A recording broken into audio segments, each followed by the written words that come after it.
at DeeDee's Cry, just this week, we're going to launch a new initiative. It's the No Self-Harm Initiative, where we will go and talk to school-age kids. So before the crisis, right, we want to give them those strategies and stuff to put in their toolbox now. Right, so we want to talk to them about 988. We want to talk to them on what they can do when they're frustrated, aggravated, depressed, and stuff. Because a lot of people do think they mix up mental health with mental illness. So when you're talking about mental health and they be like, no, I'm not crazy. Right. They're thinking of mental illness, and mental illness isn't crazy. Right. So let me just do that. Right. But they think of, say, bipolar or schizophrenia, and not even that. In our community, so many times we are misdiagnosed or not even diagnosed at all. Yes. Yeah. So you may think you don't have a mental illness, but let's stick with that. So a lot of people mistake mental illness for mental wellness, right? Yeah. So we want to stay mentally well.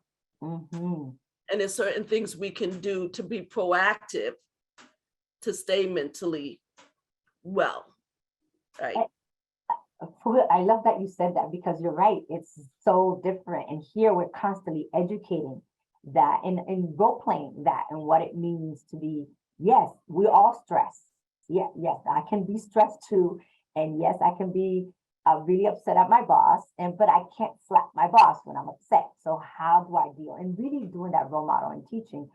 Tell me a little bit about, as a community member, how can we create more open spaces or spaces to talk about suicide? Because suicide, when you bring the word suicide, people are like, I'm not suicide. Like, I'm just cutting myself. I just took a pill, or I just drank a little bit. That doesn't mean I'm suicide, right?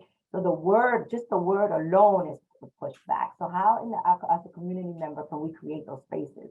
Like I mentioned here at Bridge, we talk about it all the time. We talk about being stressed. We talk about how we handle things differently. We talk about, we role model a lot here with our young people here. So as a community member, what advice to create those safe spaces?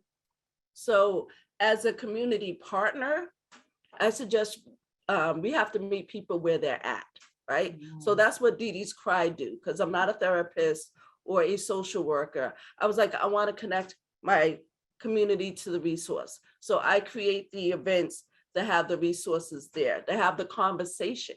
Because I'll say it again, we have to normalize the conversation to lift the stigma. If people are saying, shh, don't talk about it, that's the stigma right there, right? So I always talk about suicide, and I say suicide, and I say I'm a suicide attempt survivor. And so many times when I say that, people say, oh, me too. Right? Because there's comfort, there's power in community, there's power in groups, there's power in me too.